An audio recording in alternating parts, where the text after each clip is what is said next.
नमस्कार। मैं Maithili Sharan Gupt, farmer director general of police Madhya Pradesh, president crime free Bharat, जो कि 21 महालक्ष्यों के साथ 5 मौलिक अधिकारों के साथ आपको महापरिवर्तित भारत देने के लिए कृत संकल्पित हैं। आज का यक्ष प्रश्न है कि क्या किसानों की आमदनी 5 गुना होगी? क्या यह यथार्थ में होगा या ये मुंगेरी लाल के हसीन सपने हैं? मैं आपको बताना चाहता हूं कि ना केवल किसानों की आमदनी 5 गुना होगी, बल्कि पूरी तरह से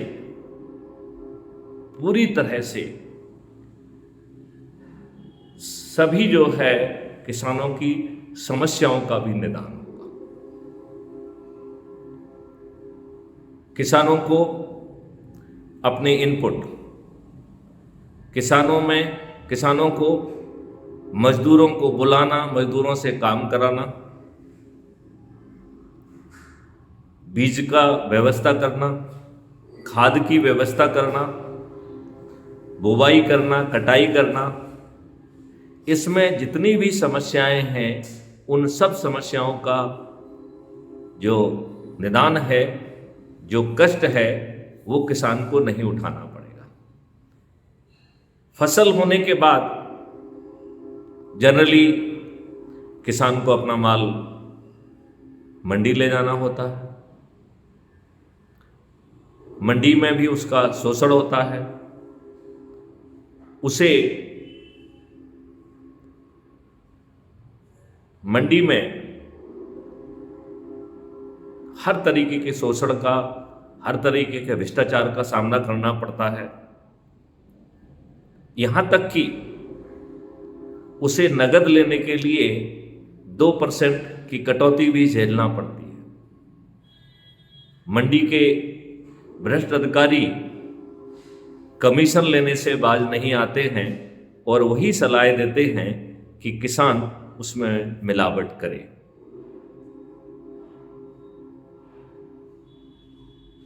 तो आज किसानों का दिन है। किसान सोयाबीन के लिए बढ़ी हुई मिनिमम सपोर्ट प्राइस की मांग कर रहे हैं। मैं किसानों के साथ हूं। मैं चाहूंगा कि किसान जो भी मांग कर रहे हैं वो करते रहें, लेकिन अपनी आमदनी 5 गुना करने के लिए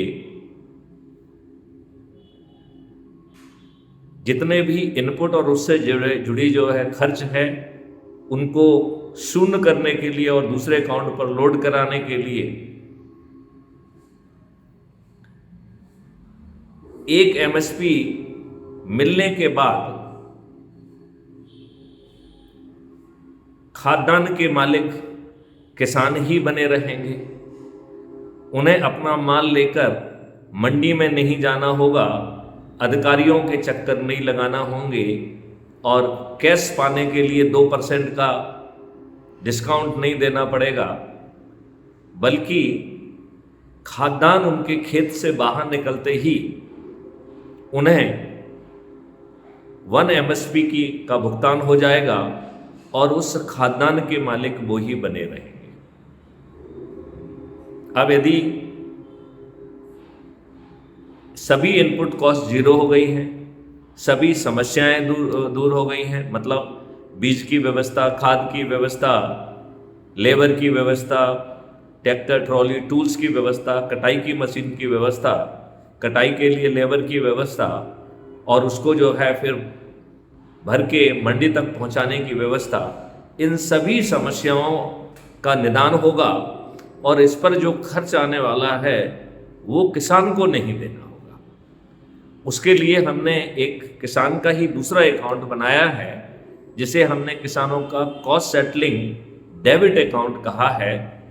ये खर्च जो है वो किसानों के कॉस्ट सेटलिंग डेबिट अकाउंट पर लोड किया जाएगा और उसको अपने अर्निंग अकाउंट से पैसा नहीं देना होगा और इस कॉस्ट सेटलिंग अकाउंट के लिए अलग से पैसे की व्यवस्था होगी।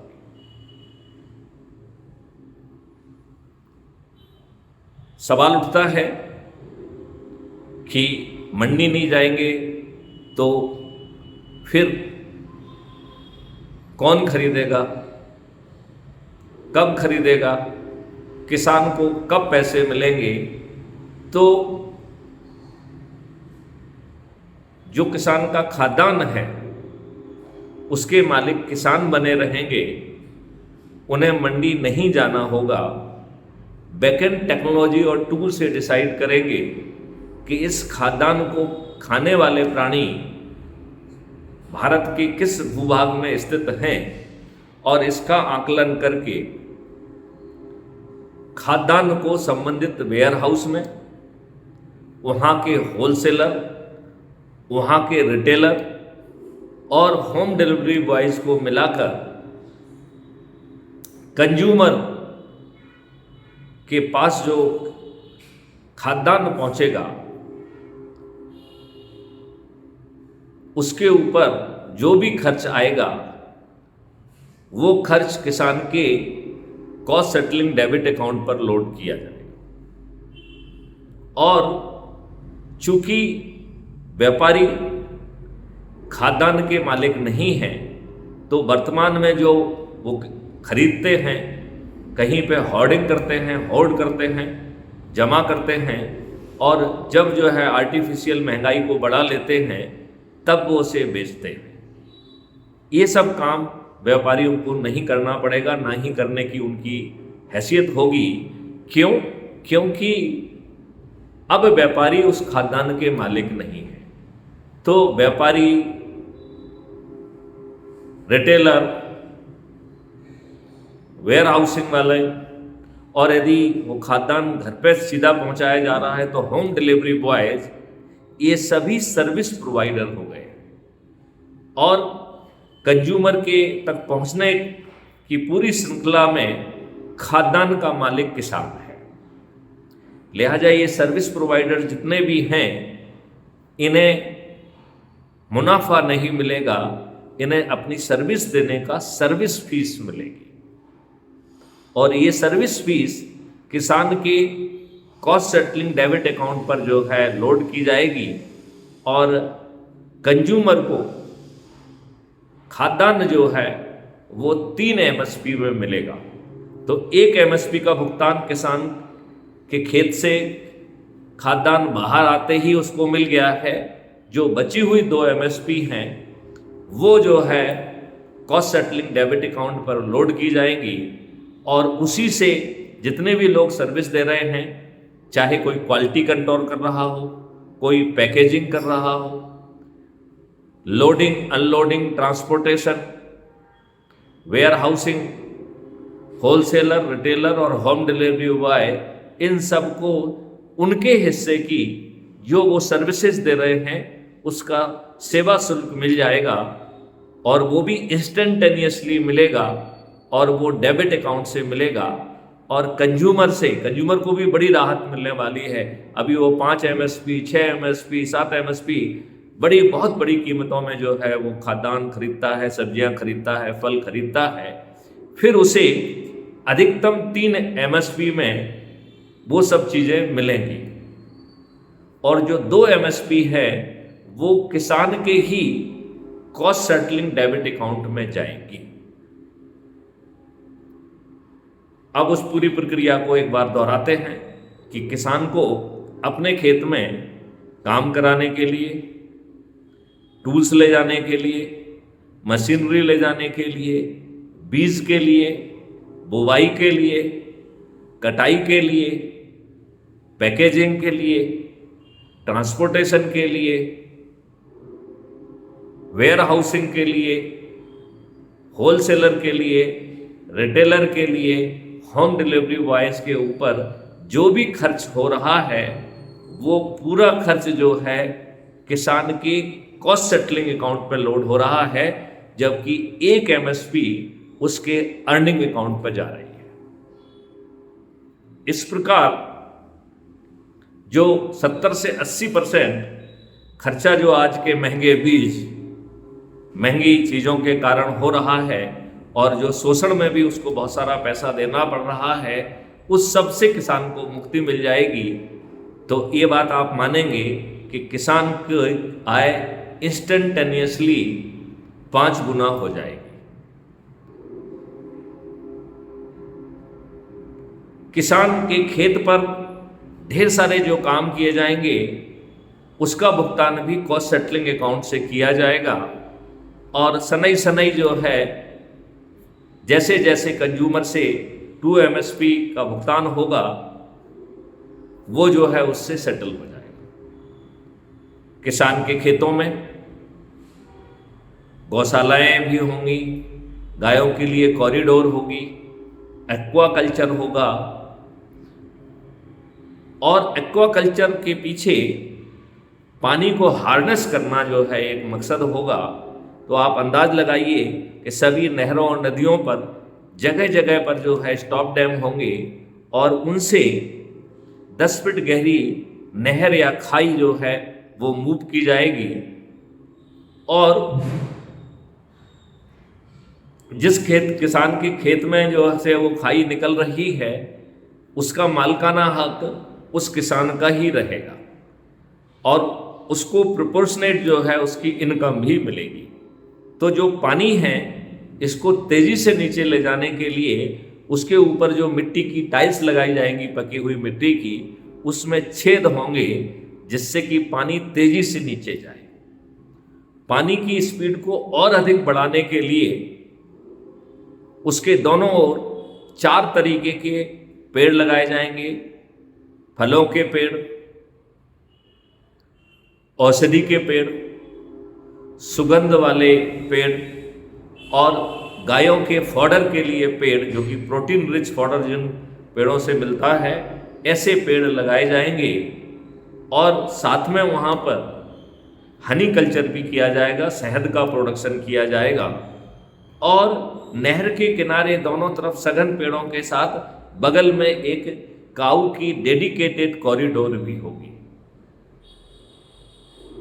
गायों के लिए ब्रीडिंग सेंटर्स होंगे, वहाँ लगाने के लिए नर्सरीज होंगी और नर्सरी वाले को और जो है ब्रीडिंग सेंटर्स को इंस्टेंटेनियसली भुगतान होगा, क्योंकि ये सब चीज़ें ऐसी हैं जिससे कि धन का अर्जन हो रहा है और जिससे भी धन का अर्जन होगा उसे हम राष्ट्रीय संपदा का निर्माण कहेंगे। तो चाहे जो है गायों की ब्रीडिंग हो, चारों तरीके के पौधों की नर्सरी हो, चाहे पानी हो और पानी तेज स्पीड से जमीन के अंदर जाए तो उसके दोनों तरफ सघन पेड़ों का जो ना प्लांटेशन होगा और उन प्लांटेशन को कि जो हॉरिजॉन्टल डाल हैं उनको काट दिया जाएगा और इससे 2 फायदे मिलेंगे। एक तो पेड़ के वजन को संभालने के लिए जड़ों के पास एक ही विकल्प होगा कि वो मिट्टी में नीचे जाए और उन जड़ों के सहारे पानी के पर्कुलेशन की स्पीड बढ़ेगी। यहाँ पर जो पानी की बॉडी है उसका ऊपर का लेवल मेंटेन किया जाएगा। शुरू में यदि पानी नीचे अंदर जाने से वो सूख जाते हैं तो वहाँ का जो मछलियाँ हैं और बाकी जो एक्वा प्लांट्स हैं उनको नियर बाय उस जगह पर शिफ्ट कर दिया जाएगा जहाँ पर पानी के लेवल को हम विशुद्ध गर्मी में भी मेंटेन कर पा रहे हैं। धीरे धीरे 4-5 साल में स्वतः जो है पानी का लेवल 9 से 10 फीट तक आ जाएगा और तब जो है हमें लेवल मेंटेन करने में और सुविधा होगी। जो नहरों में पानी रिलीज होता है, जो हम बिजली के उत्पादन के लिए हाइडल पावर के लिए टेल एंड से पानी रवाना करते हैं, वो उसी तरीके का पानी समय समय पर जो है ना पानी के लेवल को मेंटेन करने के लिए जारी किया जाएगा लिहाजा पानी को रोककर पानी का जो है पानी का लेवल मेंटेन नहीं होगा, बल्कि पानी को रिलीज करके पानी के लेवल को मेंटेन होगा। ये जो नहरें हैं ये तालाबों से भी जोड़ी जाएंगी, कुओं से भी जोड़ी जाएंगी, और ये सुनिश्चित किया जाएगा कि इन वाटर बॉडीज में किसी भी तरीके का कोई केमिकल नहीं पहुंचना चाहिए। लिहाजा जो है, जो आज हम केमिकल फर्टिलाइजर और पेस्टिसाइड और अन्य हानिकारक केमिकल का यूज कर रहे हैं वो पूर्णतया प्रतिबंधित हो जाएगा। गायों की संख्या 10 गुना बढ़ाने के लिए पूरे देश भर में ब्रीडिंग सेंटर्स होंगे, और उस ब्रीडिंग सेंटर से गायें जो है वो गौशालाएं में पहुंचाई जाएंगी, और गौशाला जो है वो विभिन्न कॉरिडोर से जहां मिल रही हैं उस सर्कल को पे जो है गौशालाओं का वो होगा, वो रोड से कनेक्टेड जगह होना चाहिए, राउंड शेप में होगी, और अलग अलग जो है ना जो वाटर बॉडीज हैं उनको जाके वो गौशाला तक पहुंचेंगी, और जो गाय का कॉरिडोर होगा जिसके दोनों तरफ सघन पेड़ होंगे, जिसमें मंत्रों के उच्चारण के लिए ध्वनि यंत्र लगे होंगे। गौशालाएं एक पर्याप्त दूरी पे रोड से कनेक्टेड राउंड शेप में ढेर सारी गौशालाएं होंगी, और गायों को जो है ना वहाँ पे रखने के लिए अच्छे शेड होंगे, गायों की नहलाने के लिए मशीनें होंगी, गायों की मसाज करने के लिए मशीनें होंगी, और इन गौशालाओं में सजाने के लिए और पूजा करने की व्यवस्था भी होगी। गायें प्रोटीन रिच फॉडर को जो है खाएंगी, और चूंकि हमने औषधियों के पेड़ भी तादाद में लगा रखे हैं, तो उन औषधियों को भी गाय के चारों के साथ मिक्स किया जाएगा। लिहाजा जो आज हमारी देसी गायों का अल्फा 2 वैरायटी का अमृत तुल्य मिल्क है, वह औषधि गुण से भी परिपूर्ण होगा। गायों की सेवा के लिए मशीनें, टीम्स, ये इसका जो भार है वो किसान के ऊपर नहीं आएगा, यह भार उसके डेबिट अकाउंट पर आएगा, और इसमें से चाहे नर्सरी में पेड़ लगाना हो या ब्रीडिंग सेंटर में गाय का उत्पादन करना हो, इसका खर्चा भी किसान पर नहीं आएगा, उसके डेबिट अकाउंट पर भी नहीं आएगा, क्योंकि गायों का प्रजनन और पेड़ों का जो है ना की नर्सरी, इसमें जो प्रोडक्शन किया जाएगा इसे राष्ट्रीय संपदा का निर्माण माना जाएगा, और जितनी राष्ट्रीय संपदा का निर्माण होगा उतनी भारत विकास निधि एक डिजिटल करेंसी ऑटो जनरेट होगी।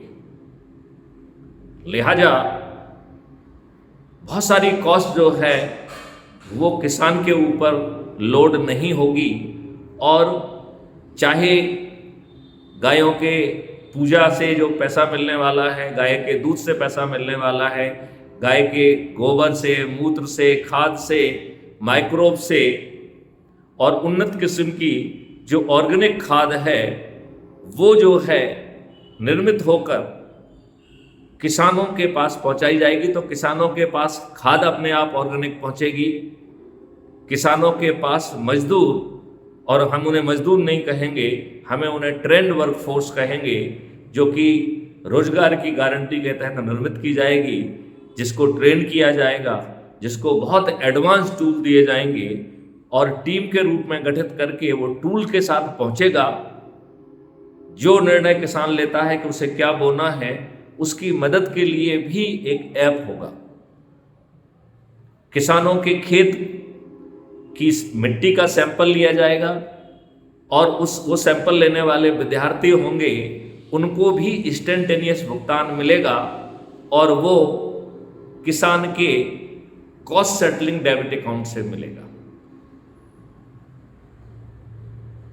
फिर जो है चाहे दूध हो, घी हो, दही हो, शहद हो, औषधियाँ हो, एक्वा प्लांट्स हों, एक्वा कल्चर के मछलियाँ आदि हैं, इन सब से जो धनराशि पैदा होगी उसका 1/3 जो है किसान को अर्निंग अकाउंट में भुगतान होगा और 2/3 कॉस्ट सेटलिंग अकाउंट में होगा। लिहाजा किसानों को कॉस्ट सेटलिंग के लिए पर्याप्त धन पैदा होगा और जैसे ही जो ओवरऑल कॉस्ट है वो सेटल हो जाती है तो जो एक्स्ट्रा पैसा जनरेट हो रहा है कॉस्ट सेटलिंग के में अकाउंट में वह भी किसानों के पास जाएगा। हो सकता है कि उसको करने में लगभग 5 साल का समय लगे, तो 5 साल बाद किसानों की आय जो है वो 10 गुने से भी अधिक हो जाएगी। किसानों को खाद की व्यवस्था करते घूमना नहीं पड़ेगा। गौशालाओं से खाद जो है कहाँ पहुँचना है ये टूल्स निर्णय करेंगे और अपने आप वहाँ पहुँच जाएगा और खाद की कीमत जो है कॉस्ट सेटलिंग अकाउंट में पे होगी। 2/3 कॉस्ट सेटलिंग अकाउंट में जाएगी और 1/3 जो है वो किसान के अर्निंग अकाउंट में जाएगी। लिहाजा किसान की अर्निंग अकाउंट में फिर अकेले जो है अनाज से ही पैसा नहीं मिल रहा है, खाद्यान्न से ही पैसा नहीं मिल रहा है, बल्कि दूध, घी, दही, शहद, औषधियाँ, एक्वाकल्चर प्लांट और एक्वाकल्चर मतलब लाइव मछलियाँ आदि, उनसे जो पैसा पैदा होगा वो भी जो है ना किसान का 1/3 पैसा किसान के अर्निंग अकाउंट में जाएगा। लिहाजा 5 साल के बाद किसानों की आमदनी 10 गुना से भी अधिक हो जाएगी। मैं चाहूँगा कि ये मॉडल जन जन तक पहुँचाया जाए। अब सवाल मॉडल का है, ये मॉडल जमीन पे कैसे उतरेगा? जब तक हम ये बात नहीं करेंगे तब तक कोई भी मॉडल एक कपोल कल्पना लगेगी, मुंगेरी लाल के हसीन सपने लगेंगे, उससे हमारा भला होने वाला नहीं है। तो अब मैं आपको समझाऊंगा कि कैसे ये जमीन पर उतरेगा। तो जमीन पर उतारने के लिए जो बना हुआ मॉडल है, इसको रिफाइन करने के लिए जो कार्रवाई करना है उसके कई एलिमेंट होंगे। सबसे पहला एलिमेंट होगा कि आज किसान के निर्णय लेने के लिए कोई सपोर्टिंग टूल नहीं है। कभी टमाटर प्याज की कीमत 100-150 रुपए हो जाती है तो सभी किसान लालच में उसी फसल को बो देते हैं, जिससे हम ओवर प्रोडक्शन में चले जाते हैं। उसका नतीजा ये निकलता है कि फिर वो फसल में जितनी कीमत वो लगा रहा है किसान, वो भी नहीं मिल पाती है और उसे रोड पर फेंकना होता है।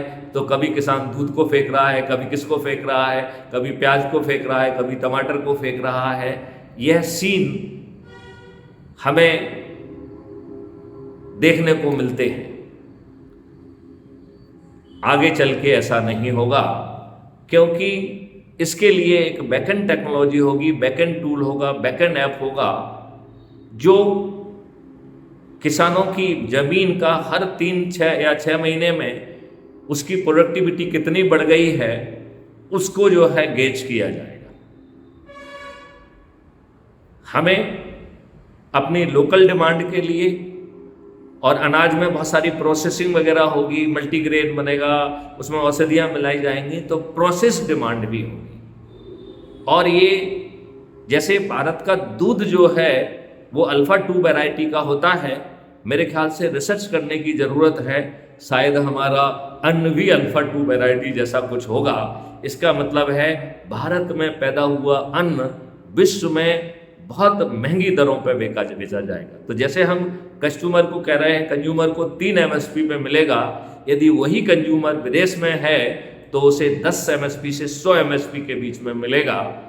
लिहाजा हमें ग्लोबल डिमांड का भी एक हिस्सा कैटर करने की बात करना पड़ेगी। और हमें जो वेगरीज ऑफ नेचर को ध्यान में रखते हुए यदि हम खाद्यान्न का रिजर्व मेंटेन करना चाहते हैं तो उसका भी हमें कंटिन्यूसली आंकलन करना होगा। तो अब local demand, process demand, global demand और रिजर्व की का जो है जो शॉर्टफॉल है उसको जोड़कर जो क्वांटिटी बनेगी वो हमारा एनुअल प्रोडक्शन क्वांटिटी कहलाएगी। चूंकि हमें हर इंडिविजुअल किसान का खेती का जो है ना, खेत की स्थिति क्या है, उसकी प्रोडक्शन रेट क्या होगा, ये हमारा सिस्टम कैलकुलेट कर पाएगा। लिहाजा पर्टिकुलर एरिया में हमें कितने एकरेज को पर्टिकुलर फसल को बोना है ये ऐप सजेस्ट करेगा।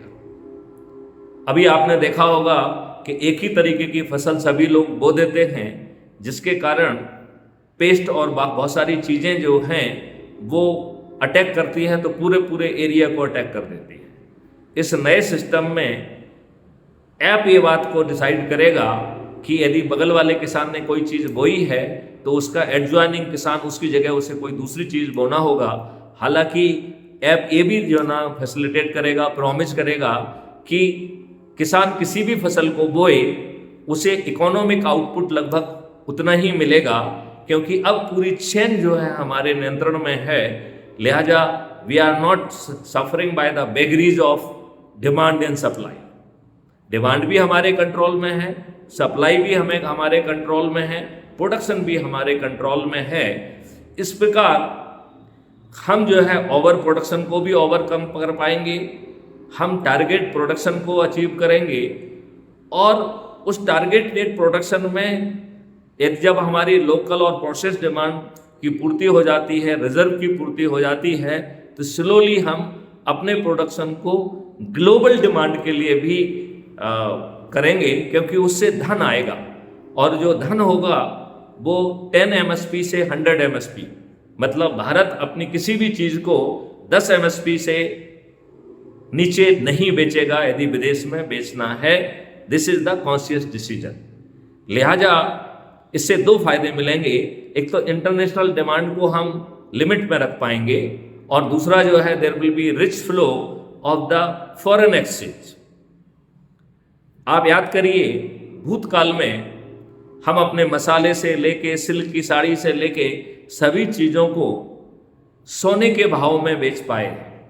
अब दोबारा समय आ गया है कि भारत का अन्न, भारत की औषधियाँ, भारत का दूध, भारत का दही, भारत का घी, भारत की शहद प्रीमियम दाम पर जो है ना इंटरनेशनल मार्केट में बिकेंगी और ये जो है आज के दुष्ट राजनेताओं के चिंतन और सोच से सीमित नहीं रहेंगे। तो पहला फायदा मिल गया कि डिमांड एस्टिमेशन, एकरेज कैलकुलेशन और इसके बाद जो है ensuring the production in alignment with the national priority, मतलब जो हम राष्ट्रीय कैलकुलेशन करेंगे उसके अनुरूप जो है जमीन पर पैदावार होगी और इसको करने में कोई दिक्कत नहीं है, क्योंकि खाद हम पहुंचा रहे हैं, बीज हम पहुंचा रहे हैं और वो भी बेस्ट क्वालिटी का। और किसान को ना तो जो है आज जो मजदूरों की समस्या है कि मजदूर निकम्मे हो गए हैं, वो काम नहीं करते हैं, अब कल के मजदूर ट्रेंड मजदूर होंगे। कल के मजदूर जो है वो गाड़ियों में बैठ के जाएंगे। कल के मजदूर जो है उन्हें ना केवल रोजगार का मौलिक अधिकार होगा, उन्हें हेल्थ का भी मौलिक अधिकार होगा, उन्हें भोजन का भी मौलिक अधिकार होगा, उन्हें शिक्षा का भी मौलिक अधिकार होगा और उन्हें प्रॉस्पेरिटी का भी मौलिक अधिकार होगा। लिहाजा कोई भी व्यक्ति इंक्लूडिंग किसान हमारे श्रमजीवी साथियों को हे दृष्टि से नहीं देख पाएगा और उसे वो मजदूर भी नहीं कह पाएगा। They are the agriculture professionals. अब इन एग्रीकल्चर प्रोफेशनल्स को मल्टी स्किल किया जाएगा।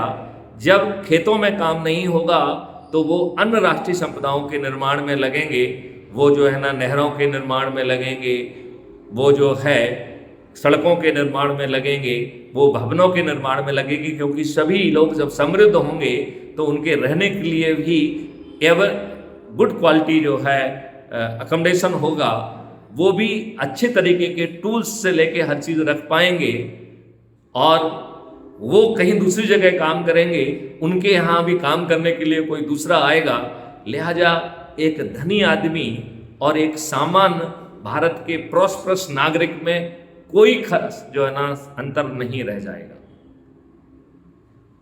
अभी भी एक यक्ष प्रश्न खड़ा हुआ है कि ये जमीन पे कैसे उतरेगा। आज के राजनेता ना तो ऐसी पॉलिसी बनाएंगे जो कि स्वयं जो है फॉरेन फोर्सेस के जो है हाथों जो गवर्न हो रहे हैं, उनकी ब्यूरोक्रेसी, और वो खुद जो है आकंठ भ्रष्टाचार में डूबे हुए हैं, और वो तो इतने दुष्ट हैं कि उन्होंने आपको अच्छा प्रतिनिधि नहीं दिया है। आप देखिए सभी राजनीतिक पार्टियां जाति, धर्म, संप्रदाय और संकीर्ण राजनीति के गुणाभाग में उम्मीदवारों को चुनती हैं, और यदि वो बाहुबली हों, धनबली हों और अपराधी हों तो सोने में सुहागा है। यह दुष्ट राजनीतिक पार्टियां फिर अपराध करके जीतती हैं। वो झूठी फ्रीबी, दारू, साड़ी और धन के एवज में वोट खरीदती हैं, और करोड़ों रुपए खर्च करने वाले लोग, ये दुर्भाग्य का विषय है कि हम अपने आप को डेमोक्रेट कहते हैं, डेमोक्रेसी कहते हैं, जिनके वोट से ये राजनेता जीतते हैं उन्हें रिप्रेजेंट नहीं करते हैं। ये पार्टी के बंधुआ मजदूर हैं, पार्टी भी से बंधे हुए एकदम ही कमजोर प्राणी हैं।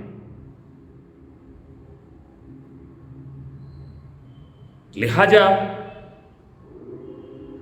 ये जो भी बात कह रहे हैं, इस ढांचे को जमीन पर उतारने के लिए हमें नियम, कानून, सिस्टम, टेक्नोलॉजी सभी को परोसने की जो व्यवस्था है वो पार्लियामेंट से लेके आना पड़ेगी।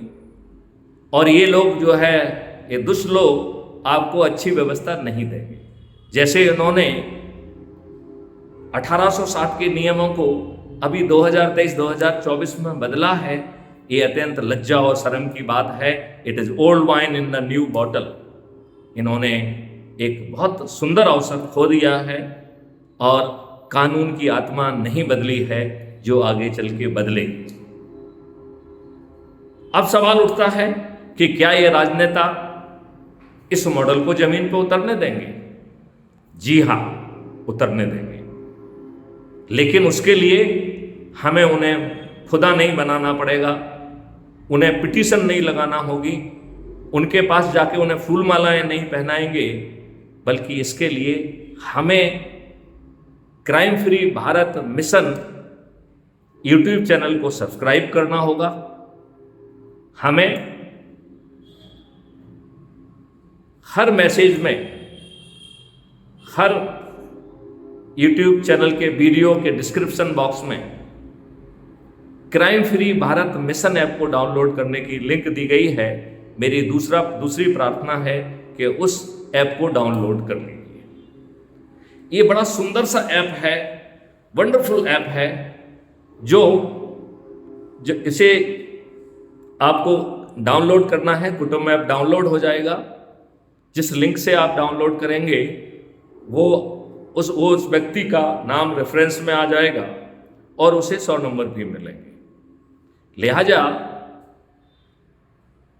आपको ऐप डाउनलोड करके अपना फोटो डालना है, अपने बारे में 2-4 लाइन लिखना है, और जिस एरिया में आप रहते हैं उसका एरिया पिन कोड डाल के जैसे ही आप सबमिट करेंगे, आपको जान के अच्छा लगेगा कि ये ऐप इतना ताकतवर है कि ये आपका ऑटो आइडेंटिटी कार्ड तत्काल जारी करता है, और आपको अपना identity card, auto generated identity card अपने ऐप के ही, यदि आप प्रोफाइल में जाएंगे और प्रोफाइल को क्लिक करके उसमें जाएंगे तो सबसे पहले आपका आइडेंटिटी कार्ड दिखेगा, जिसे आप, उसमें 4 लिंक हैं, सबसे नीचे डाउनलोड है, तो डाउनलोड पर यदि आप क्लिक करेंगे तो आपका फोटो आइडेंटिटी कार्ड आपकी गैलरी में सेव हो जाएगा। आप चाहें तो उसका प्रिंट आउट निकाल लें, आप चाहें तो उसे लेमिनेट करके अपने गले में भी लटका सकते हैं। ये आपके विवेक, आपकी श्रद्धा के ऊपर है। इसमें और 3 लिंक दी गई हैं। एक लिंक है व्हाट्सएप पे शेयर करने की, दूसरी है कॉपी लिंक जिसे आप कहीं भी पेस्ट कर सकते हैं, और तीसरा है शेयर ऑन एनी मीडिया। तो डायरेक्टली आप ऐप से ही उसे फेसबुक में, ट्विटर में, इंस्टाग्राम में भी शेयर कर सकते हैं। इस ऐप की एक खासियत और है कि जब आप शेयर कर रहे हैं तो ये आपके लिए मैसेज ऑटो जनरेट करता है और आपकी ये लिंक जनरेट करता है। मैं चाहूँगा कि उसके नीचे यदि आप एक दो लाइन और जोड़ना चाहते हैं तो जोड़ दीजिए। अपना नाम लिखिए, आप अपना मोबाइल नंबर लिखिए और फिर जो है उसे शेयर कर दीजिए। व्हाट्सएप से यदि आप शेयर कर रहे हैं तो एक बार में आप 5 ग्रुपों या 5 इंडिविजुअल को भेज सकते हैं और सभी को भेज दीजिए। और फिर आपको दूसरा काम करना है कि अपने से जुड़े लोग, यदि आप किसान हैं तो आपके किसान भाई जो विभिन्न संगठनों में जुड़े हुए हैं उनको जोड़ लीजिए। जब आप कहीं पर कोई भाषण देते हैं, आयोजन करते हैं तो उसमें हमारा ये वीडियो सुनिए। और इसी तरीके से crime free Bharat YouTube channel को भी सब्सक्राइब करिए, crime free Bharat mission app को भी डाउनलोड करिए और जैसा हमने प्रक्रिया बताई है उसको शेयर करिए। और उसमें गति लाने के लिए यदि आप लोगों को एक जगह पे आमंत्रित कर सकें या जहां पर ऑलरेडी लोग एकत्रित हैं आप वहां पहुंच सकें तो आपकी गति और तेजी से बढ़ जाएगी। यदि मात्र हम 10-10 लोगों को जोड़ने का 9 दिन का संकल्प लेते हैं तो मात्र 9 दिन में हम 100 करोड़ हो जाएंगे। मैं इसको एक बार समझाना चाहूँगा। यदि मैथिली शरण गुप्त ने आज ही ये प्रक्रिया चालू की तो और 9 लोगों को ऊर्जाकृत किया, संकल्पित किया, समझाया और उन्होंने संकल्प लिया और शपथ लिया कि वो 9 दिन की इस कार्रवाई में 10-10 लोगों को जोड़ेंगे तो आज 1+9 10 लोग हो जाएंगे। और ये 10 के 10 जो है संकल्पित भी हैं और शपथकृत भी हैं और ये अपने परिवार के, अपने रिश्तेदार, अपने मित्र, अपने पड़ोसी और अपने विभिन्न संगठनों से जुड़े हुए लोगों को जोड़ने की प्रक्रिया में लग जाएंगे। तो दूसरे दिन जो 10 लोग 10-10 को जोड़ेंगे तो 100 हो जाएंगे। तीसरे दिन 100 लोग 10-10 को जोड़ के 1000 हो जाएंगे। चौथे दिन 1000 लोग 10-10 को जोड़ के 10,000 हो जाएंगे। पाँचवें दिन 10,000 लोग 10-10 को जोड़ के 1 लाख हो जाएंगे। छठवें दिन 1 लाख लोग 10-10 को जोड़ के 10 लाख हो जाएंगे। सातवें दिन 10 लाख लोग 10 को जोड़कर 1 करोड़ हो जाएंगे। आठवें दिन 1 करोड़ लोग 10-10 को जोड़ के 10 करोड़ हो जाएंगे। और 9वें दिन ये 10 करोड़ लोग 10-10 को जोड़ के 100 करोड़ हो जाएंगे। तो आप कहेंगे कि साहब 100 करोड़ तो बहुत होते हैं, ये कहाँ से हो पाएगा, ये तो नहीं हो पाएगा। तो ये बहुत आसानी से हो जाएगा। 9वें दिन जो 90 करोड़ लोग जुड़ रहे हैं उन्हें किसी को नहीं जोड़ना है, इसलिए 100 करोड़ में से 90 करोड़ को किसी को नहीं जोड़ना है। क्या इतने महालक्ष्यों के लिए, महापरिवर्तित भारत के लिए, 21 महालक्ष्यों के लिए और 5 मौलिक अधिकारों के लिए क्या हम अपने स्वार्थ के लिए crime free Bharat mission app को डाउनलोड करके जुड़ भी नहीं सकते हैं? कठिन है क्या ये? बिल्कुल कठिन नहीं है। ना इसमें आपको कोई जुलूस निकालना पड़ रहा है, ना धरना देना पड़ रहा है, ना कलेक्टर, एसपी, मंत्री, मुख्यमंत्री, प्रधानमंत्री को ज्ञापन देना पड़ रहा है, ना ही किसी कोर्ट, कचहरी, हाई कोर्ट, सुप्रीम कोर्ट में पिटीशन लगाना पड़ रही है, ना ही जो है जंतर मंतर पर धरना देना पड़ रहा है, ना रेल रोको करना पड़ रहा है, ना चक्का जाम करना पड़ रहा है। फिर क्या कठिनाई है जिसमें 90 करोड़ लोगों को संकल्प लेना है, शपथ लेना है, प्रयास करना है और कोई नहीं जुड़ता है? तो कोई दिक्कत नहीं है, क्योंकि 90 करोड़ लोगों को इस मॉडल के अनुसार किसी को नहीं जोड़ना है। 8वें दिन जो 9 करोड़ लोग जुड़ रहे हैं उनके पास 9वां दिन है, तो केवल 9 करोड़ लोगों को ही 10 लोगों को जोड़ना है। 7वें दिन जो 90 लाख लोग जुड़ रहे हैं उनके पास 8वां और 9वां 2 दिन हैं। इस प्रकार 90 लाख लोगों को ही 20 लोगों को जोड़ना है। 6वें दिन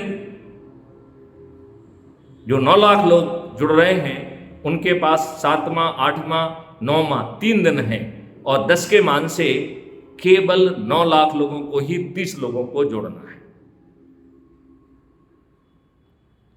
5वें दिन जो 90,000 लोग जुड़ रहे हैं और उनके पास 4 दिन हैं, 6वां, 7वां, 8वां और 9वां। इस प्रकार केवल 90,000 लोगों को ही 40 लोगों को जोड़ना है। चौथा दिन जो 9,000 लोग जुड़ रहे हैं उनके पास 5 दिन हैं, 5वां, 6वां, 7वां, 8वां, 9वां और 10 के मान से केवल 9,000 लोगों को ही 50 लोगों को जोड़ना है। तीसरे दिन जो 900 लोग जुड़ रहे हैं उनके पास 6 दिन हैं, चौथा, पांचवा, छठवां, सातवां, आठवां और नौवां, तो 10 के मान से केवल 900 लोगों को ही 60 लोगों को जोड़ना है। दूसरे दिन जो 90 लोग जुड़ रहे हैं उनके पास 7 दिन हैं, लिहाजा 90 लोगों को ही 70 लोगों को जोड़ना है। पहले दिन जो 9 लोग जुड़े हुए हैं उनके पास पूरे 8 दिन हैं, तो उन्हें 9 लोगों को ही 80 लोगों को जोड़ना है। और जिसने इस प्रक्रिया को ईजाद किया है, जिसका नाम मैथिली शरण गुप्त है, उसके पास पूरे 9 दिन हैं, तो केवल एक व्यक्ति को 9 दिन में 90 लोगों को जोड़ना है। और मैथिली शरण गुप्त ने 16 से 90 लोगों को जोड़ दिया है। क्या आप अपने लाभ के लिए, क्या आप अपने बच्चों के लाभ के लिए, क्या इन राजनेताओं को मजबूर करने के लिए जिससे वो आपको अच्छा भारत दे दें, जिससे किसानों की आमदनी 5 गुना बढ़े शुरू में और बाद में 10 गुना से ज़्यादा बढ़े, क्या ऐसा अद्भुत भारत देने के लिए हमारे सभी किसान भाई नहीं जुड़ सकते हैं? तो मैंने आपको बड़े आसान शब्दों में समझाया कि यह बहुत सरल है। अब सवाल उठता है कि 100 करोड़ लोग माननीय नरेंद्र मोदी जी से प्रार्थना करते हैं कि इस मॉडल के तहत किसानों की आमदनी शुरू में 5 गुना और 5 साल बाद 10 गुना करना है, और माननीय नरेंद्र मोदी जी इस बात को मान लेते हैं, तो उन्हें इसके लिए कोई ना तो खुद तकलीफ करना है, ना ब्यूरोक्रेट को तकलीफ करना है। मैथिली शरण गुप्त कह रहे हैं कि आप टास्क फोर्स बना दीजिए, हम टास्क फोर्स में सभी फील्ड के एक्सपर्ट्स को, जिन्होंने अपने जीवन लगा दिया है, उनको ढूंढकर हम टास्क फोर्स बना देंगे और हमने जो मॉडल बनाए हैं उसकी टेक्नोलॉजी और उसके पूरी चीज़ को रिफाइन करके माननीय नरेंद्र मोदी जी से उसे अनुमोदित करते हुए जमीन पे उतार देंगे। माननीय नरेंद्र मोदी जी आपकी बात तभी सुनेंगे जब हम जुड़कर 100 करोड़ हो जाएंगे। अब मान लेते हैं कि जो भी रीजन हो, माननीय नरेंद्र मोदी जी हमारी बात नहीं मानते हैं, हम इस संभावना से तो इनकार नहीं कर सकते हैं। यदि माननीय नरेंद्र मोदी जी हमारी बात नहीं मानते हैं तो इस मॉडल में उसका निदान भी है।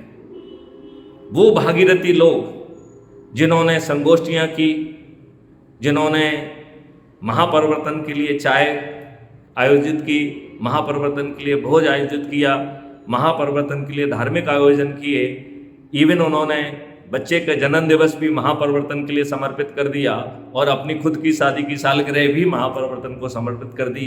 ऐसे भागीरथी लोग जो अधिक से अधिक लोगों को जोड़कर मेरिट लिस्ट में आएंगे, उन्हें हमने चंद्रगुप्त कहा है। मैथिली शरण गुप्त स्वयं उन चंद्रगुप्त के घर जाकर उन्हें मेंबर ऑफ पार्लियामेंट का टिकट सौंप देंगे और हम 100 करोड़ लोग जो 21 लक्ष्यों के लिए और 5 मौलिक अधिकारों के लिए इतने भागीरथी प्रयास किए हैं, हम रोज छत पर चढ़कर अपने इन भागीरथी रूपी चंद्रगुप्तों के लिए संकल्प लेंगे, शपथ लेंगे और ईवीएम मशीन पर वोट दबाएंगे, बटन दबाकर उन्हें जिताएंगे। तो हमारे किसी भी चंद्रगुप्त को अपने लिए वोट मांगने के लिए किसी के पास नहीं जाना होगा। तो ना उसे टिकट मांगने के लिए जाना है, ना उसे वोट मांगने के लिए जाना है और वो जीत जाएगा। यदि माननीय नरेंद्र मोदी जी ने इस प्रार्थना को नहीं सुना तो माननीय नरेंद्र मोदी जी अपनी खुद की सीट भी नहीं जीत पाएंगे, दूसरी सीट तो छोड़ दीजिए। जब 1980 में 2 सीटें आई थी, 2029 तक शायद एक सीट भी ना किसी भी राजनीतिक पार्टी को नहीं मिलेगी। और जब राजनीतिक पार्टियां इस बात को समझ जाएंगी तो संभवतः समय के पहले वो भी क्राइम फ्री भारत मिशन से ऐप के माध्यम से जुड़ जाएंगी और अपने प्रभाव के क्षेत्रों को, लोगों को जोड़कर वो जो है उन्हें मेंबर ऑफ पार्लियामेंट का टिकट भी मिल जाएगा, मेंबर ऑफ पार्लियामेंट भी बन जाएंगे और मंत्री भी बन जाएंगे।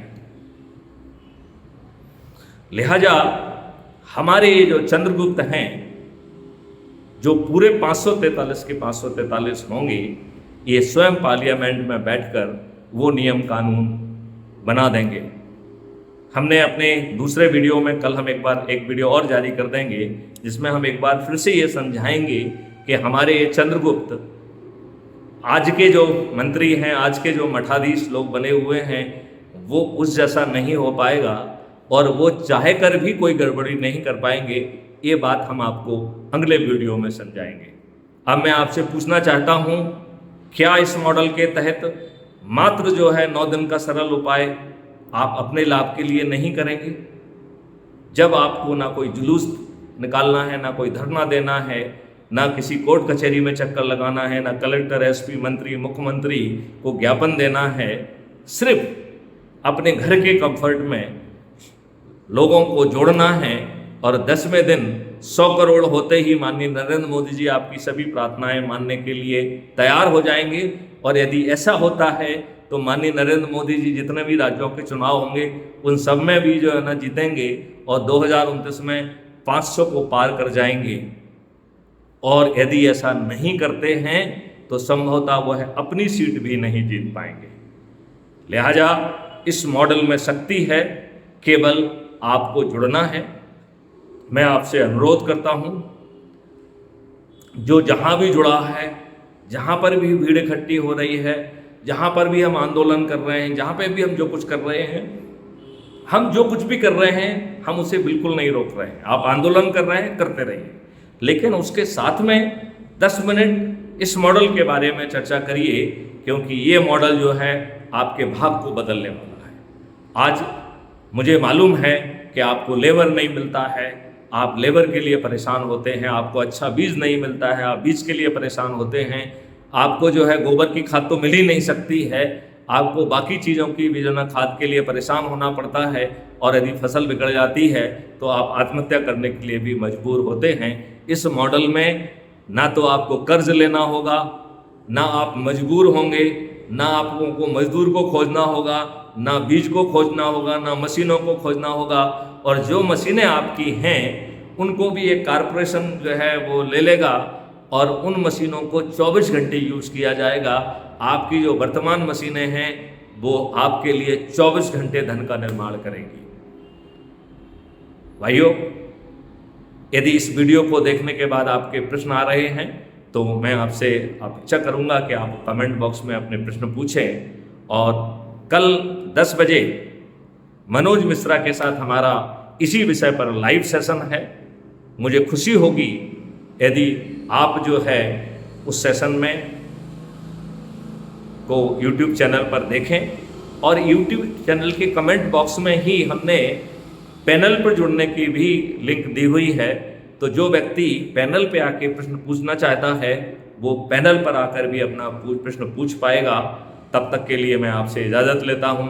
जय हिंद, जय भारत, वंदे मातरम। एक बार पुनः प्रार्थना करता हूँ कि अब तक यदि आपने crime free Bharat YouTube channel को सब्सक्राइब ना किया हो तो उसे तत्काल करें। यदि अब तक आपने क्राइम फ्री भारत ऐप को डाउनलोड नहीं किया है तो कृपया उसे डाउनलोड करें। हमारे सभी मैसेज में वो लिंक दी गई है। आप क्राइम फ्री भारत के YouTube पर जाएंगे तो हर वीडियो के डिस्क्रिप्शन बॉक्स में भी वो लिंक दी गई है। आप फेसबुक में, ट्विटर में, इंस्टाग्राम में, लिंक्डइन में, किसी भी सोशल मीडिया पे आप जाएंगे तो आप क्राइम फ्री भारत मिशन को सर्च करिए, उसमें आपको हमारे मैसेज और ये लिंक दोनों मिलेंगे। अब बिना समय गंवाए मैं आपसे प्रार्थना करता हूँ कि आप crime free Bharat YouTube channel को भी सब्सक्राइब करें और crime free Bharat mission app को भी डाउनलोड करें। हम आपको समृद्ध भारत देंगे। हम आपको बिना थाने जाए आपकी FIR दर्ज होगी और वो भी संज्ञेय, असंज्ञेय और सिविल ऑफेंसेस तीनों में होगी और आपके ऊपर धन की वर्षा भी की जाएगी। अधिकतम 15 दिनों में उन अकाट साक्ष्यों को संग्रहित किया जा सकेगा जो आज की पुलिस सोच भी नहीं पाती है, और फिर वीडियो बेस्ड ट्रायल सिस्टम के माध्यम से अधिकतम 30 दिन में आपको न्याय मिलेगा। और वो न्याय होगा, जजमेंट नहीं होगा, और कोई भी न्यायाधीश अन्याय नहीं कर पाएगा। क्यों? क्योंकि उसमें 2 तरीके का अपील का प्रावधान किया गया है, appeal against the judgement and appeal against the जज। यदि जज जानबूझ के गलत निर्णय देता है तो फरियादी अपील अगेंस्ट द जज कर सकता है, ये कानून में प्रावधान होगा। और जज महोदय को स्वयं कटघरे में खड़े होकर अपने जजमेंट को डिफेंड करना होगा। और यदि जज महोदय ने अपने जजमेंट को डिफेंड नहीं कर पाया तो वो डीपैनल हो जाएंगे, वो जज नहीं रहेंगे और उन्हें लाखों में हर्जाना भी देना होगा। लिहाजा न्याय करना उनकी ड्यूटी ही नहीं बल्कि उनकी नियति होगी, अन्यथा उसके कंसिक्वेंसेस को सहने के लिए वह जो है विवश हो जाएंगे, जो उनकी औकात के बाहर होगा। अब आपसे मैं प्रार्थना करता हूं कि बताइए, ये मुंगेरी लाल के हसीन सपने हैं या आपका सोच और चिंतन और जुड़ने की जरूरत है?